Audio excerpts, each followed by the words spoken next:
warahmatullahi wabarakatuh.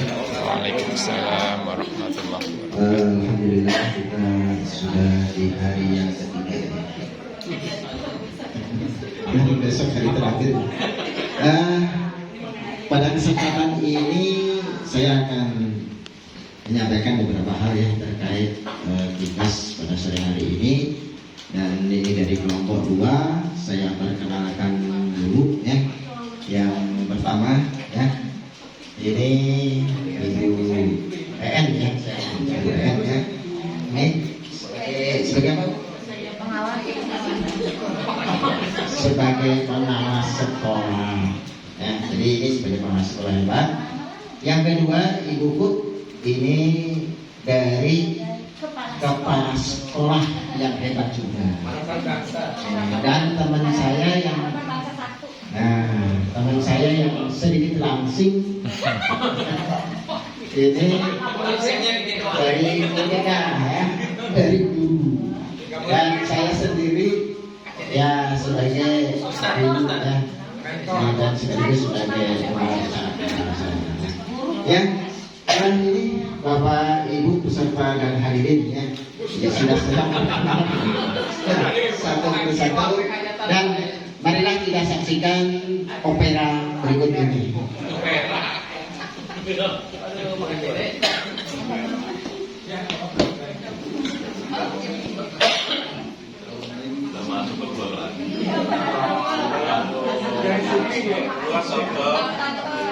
Ya, salam, silakan Ibu.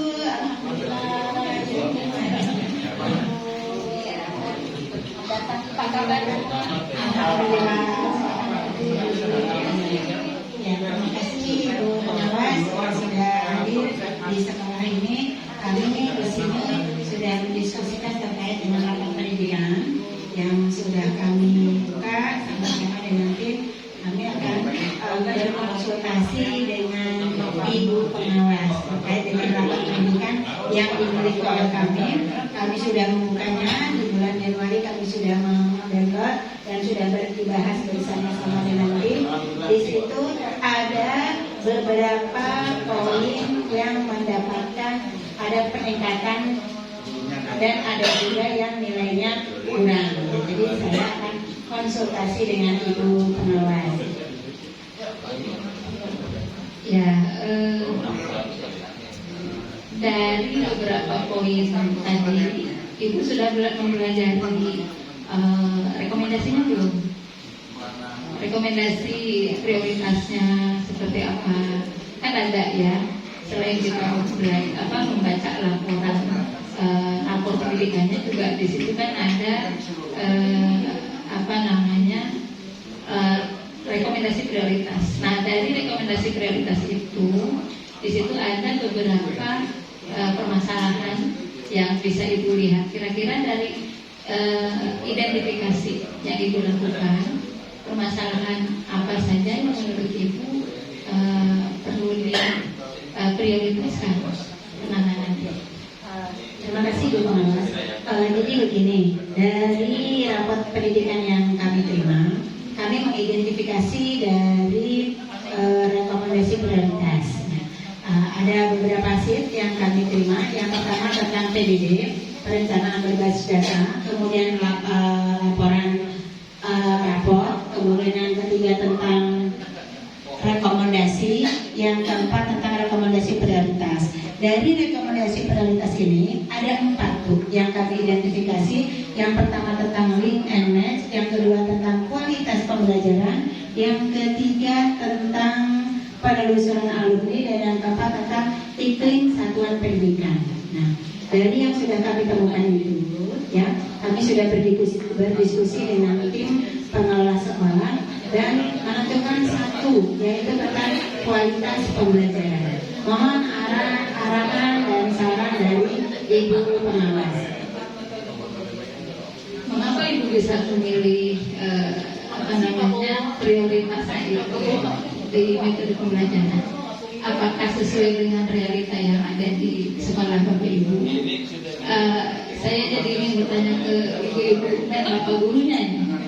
Kira-kira ya yang Bapak Ibu rasakan di kelas, apakah memang benar pada saat Bapak Ibu melaksanakan pembelajaran, metode pembelajaran ini menjadi suatu hal yang menjadi kendala Bapak Ibu gitu. Kira-kira bagaimana? Apakah sesuai?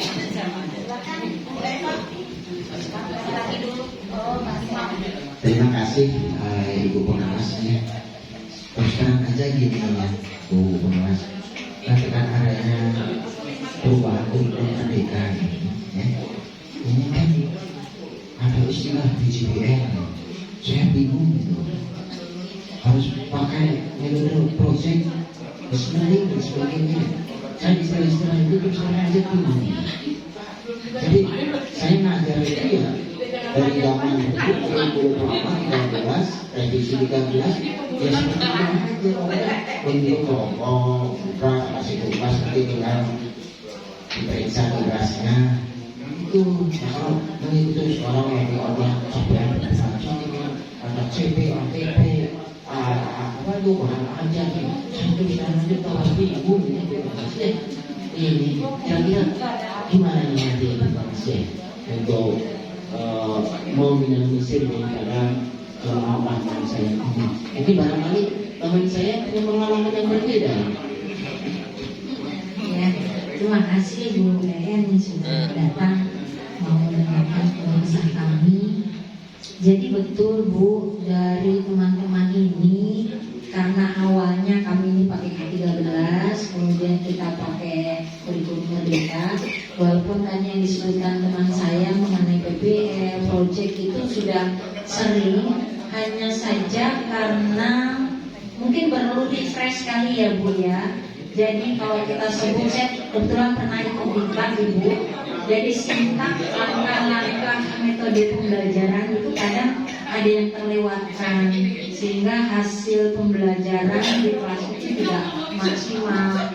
Jadi kami butuh apa sih menyebutnya bimbingan, tuntunan dari Ibu, tips apa sih gitu agar kualitas pembelajaran di kelas itu menjadi lebih menarik dan kita bisa melihat hasil anak belajar yang bisa dilihat gitu. Terima kasih Bu.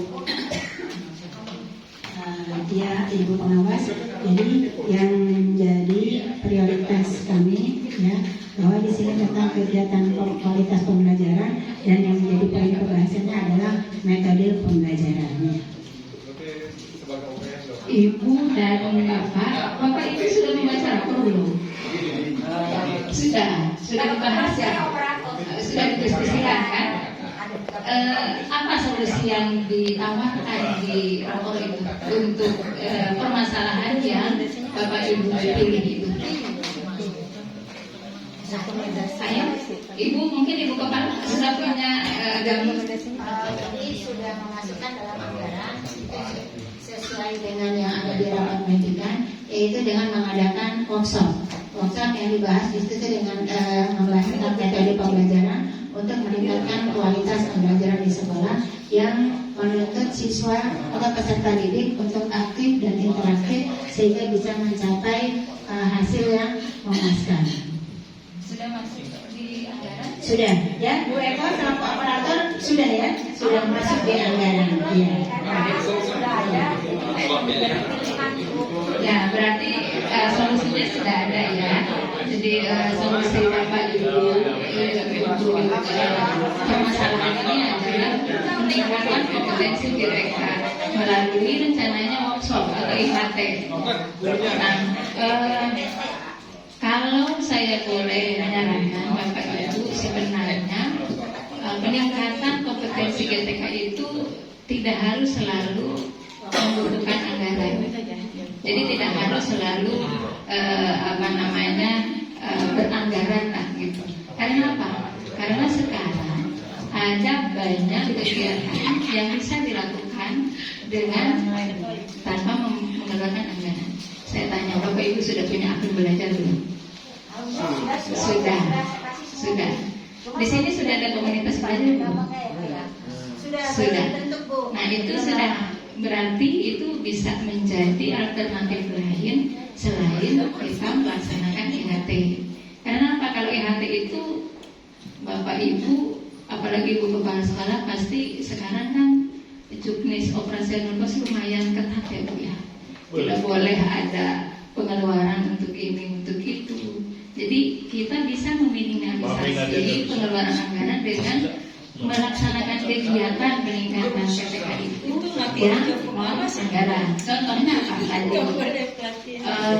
Memaksimalkan kegiatan komunitas belajar, atau juga memaksimalkan pelatihan mandiri melalui platform Merdeka Mengajar atau melalui akun SIM PKB masing-masing Bapak Ibu gitu. Jadi itu bisa menjadi sebuah solusi alternatif begitu ya, selain dengan melaksanakan EHT. Kira-kira bagaimana menurut Bapak Ibu, bisa dilaksanakan tidak itu? Untuk kegiatan itu insya Allah Ibu siap kami laksanakan, nanti akan kami diskusikan. Ada 4 poin. Yang pertama, mengaktifkan si PKB. Kemudian yang kedua, aktif dalam kegiatan komunitas belajar. Kemudian yang ketiga, menggunakan PMM, ya, platform Merdeka Mengajar. Kemudian yang keempat itu rencana awal yang akan kita lakukan, melaksanakan workshop atau IHT. Jadi ada 4 yang nanti akan kami catat dan kami diskusikan kembali untuk kami laksanakan. Ada dari rekan-rekan yang mau menambahkan? Gini ya Bu Kepala ya. Jadi kalau menurut saya mah enaknya luring. Jadi workshop itu karena sudah dianggarkan. Ya sudah dianggarkan dan dipakai kan saya kan. Begitu. Iya sudah ada duit tuh. Itu pertama. Yang kedua, dengan workshop luring itu kita lebih semangat. Coba Ibu dulu waktu COVID itu pembelajaran dengan daring hasilnya apa? Banyak guru yang pusing. Isinya apa? Pakai WA, bikin pas ini. Jadi ya saya bukan itu ya, ini berkaitan aja. Sebaiknya luring lah biar langsung bisa tukar pikiran. Terima kasih Kak Sehat. Boleh nambahin? Jadi kebetulan kan saya guru separator, saya lihat di data itu rekan-rekan GTK kan tidak semuanya paham dengan IT Bu. Jadi kalau langsung disuruh mandiri menggunakan PMM, kayaknya kalau hasil saya mikirnya kok berat gitu. Jadi sebelum mereka mandiri melalui workshop ini, kita akan latih, kita manggil guru tamu yang memang menguasai itu. Karena dari membuka, mengupload data, sampai dia ikut mandiri, langkah-langkahnya itu kan ada beberapa. Kalau yang usia-usia kita yang masih 30, maksudnya mungkin bisa ya Bu, kita 70 ya. Itu ada beberapa hal yang perlu bimbingan Bu gitu. Jadi untuk langkah selanjutnya ya Bu ya, tindak lanjut mungkin kita nanti akan kita akan ke sana, mungkin gitu kali ya Bu ya nanti ya. Ya, terima kasih Bu Eko. Pak Sehat mungkin dari Ya, begini Bapak Ibu maksud saya. Tadi kan Bapak Ibu sudah punya program nih. Programnya tadi mau melaksanakan IHT. Rencananya di bulan apa ya IHT-nya? Bu IHT di bulan Mei. Di bulan Mei. Bulan Mei melaksanakan IHT. Nah, ketika saya tanya ke Bapak Ibu, setelah melaksanakan IHT, biasanya itu langsung nempel nggak sih ilmunya? Tidak kan ya? Jadi, nah itu makanya Bapak Ibu supaya menguatkan ilmu yang kita terima di IHT itu, makanya saya mencoba merekomendasikan Bapak Ibu juga menguatkan dengan belajar melalui komunitas belajar dan PMM.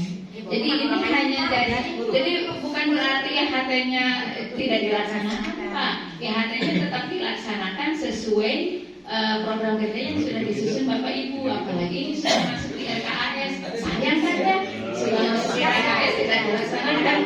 Nah, kalau yang tadi saya sarankan itu hanya penguat saja supaya ilmu Bapak Ibu yang diterima waktu IHT itu tidak hilang begitu saja. Kalau kompor kan Bapak Ibu bisa merencanakan pertemuannya mau berapa lama sekali, 1 bulan sekali kah, mau 2 minggu sekali kah. PMR bisa kapan saja Bapak Ibu masuk ke sana, mau malam hari di rumah, mau pagi-pagi, mau daripada ngobrol bergosip pria di ruang guru ya. Ngelek Bu, saya tinggalnya di gunung. Iya, seperti itu Bapak Ibu ya. Nah, seandainya ini bisa Bapak Ibu terima, nanti bulan Mei saya coba datang lagi ke sekolah untuk melihat kegiatan IHT. Nanti setelah itu saya coba lihat juga perkembangan kegiatan kompornya. Kemudian saya juga nanti menanyakan sudah sejauh mana progres Bapak Ibu belajar mandiri melalui PMR. Bagaimana? Kita bertemu lagi bulan Mei. Terima kasih Ibu Pengawas. Alhamdulillah kita sudah berbicara banyak, berkonsultasi dengan Ibu Pengawas. Nanti sebelum IHT itu dilaksanakan, kita juga akan konsultasi terkait tahap-tahap perencanaan sebelum kegiatan itu dilaksanakan. Terima kasih Ibu Pengawas, terima kasih Bu Eko, Pak Sean,